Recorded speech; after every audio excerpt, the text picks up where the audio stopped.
ലോക ചരിത്രത്തിൽ ഇന്നുവരെ കാണാത്ത തരം ഒരു അദൃശ്യ ആക്രമണത്തിന് കേരളം സാക്ഷ്യം വഹിച്ചിരിക്കുകയാണ്. ആയുധമില്ലാതെ, സ്പർശനമില്ലാതെ, എന്തിന് വീഡിയോയിൽ പോലും കാണാതെ ഒരാളുടെ കഴുത്ത് എങ്ങനെ തിരിക്കാം?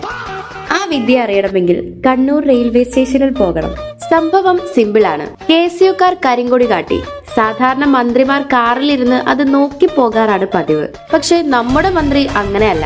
അല്പം ആക്ഷൻ ഹീറോ പരിവേഷമുള്ളത് കൊണ്ട് നേരിട്ട് മൈതാനത്തിറങ്ങി. എന്നെ കൊല്ലടാ എന്ന സിനിമാറ്റിക്കായ വെല്ലുവിളികൾക്കിടയിൽ എന്തോ സംഭവിച്ചു. കരിങ്കൊടി കാണിച്ച ആ പയ്യനങ്ങ് ദൂരെ അന്തം വിട്ടു നിൽക്കുമ്പോൾ ഇപ്പുറത്ത് മന്ത്രിയുടെ കഴുത്തിൽ പെട്ടെന്നൊരു ഉളുക്ക്. കരിങ്കൊടി കണ്ടാൽ വധശ്രമമായി തോന്നുന്നവർ പണ്ട് കേരളത്തിലെ തെരുവുകളിൽ നടത്തിയ അഭ്യാസങ്ങൾ ഒന്ന് ഓർത്തു നോക്കൂ. അന്ന് മന്ത്രിമാരുടെ കാറിന് മുകളിൽ കയറി ഡാൻസ് കളിക്കുന്നതും ഗ്ലാസ് അടിച്ചു തകർക്കുന്നതും വെറും ജനാധിപത്യ പ്രതിഷേധമായിരുന്നു. 2013 ഇതേ കണ്ണൂരിൽ വെച്ച് മുഖ്യമന്ത്രി ഉമ്മൻചാണ്ടിയുടെ തല ലക്ഷ്യമാക്കി കല്ലെറിഞ്ഞ് ചോരയൊലിപ്പിച്ച് നിർത്തിയപ്പോൾ ഇതൊന്നും വധശ്രമമേ അല്ലായിരുന്നു എന്നാണ് ഇന്നത്തെ വിപ്ലവ സിംഹങ്ങൾ പറഞ്ഞിരുന്നത്.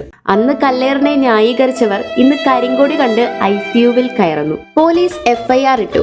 മാരകായുധം കൊണ്ട് വധിക്കാൻ ശ്രമിച്ചു. പുതിയ വീഡിയോ ദൃശ്യങ്ങൾ വന്നപ്പോൾ KSUക്കാർ അടുത്തുപോലുമില്ല.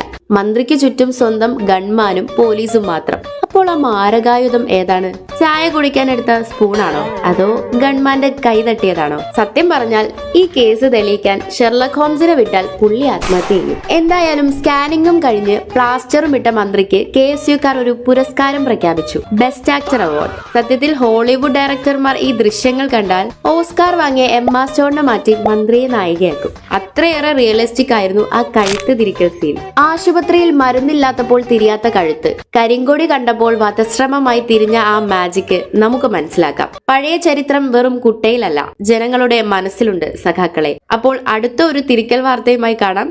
Good bye. News desk ZEDCO news.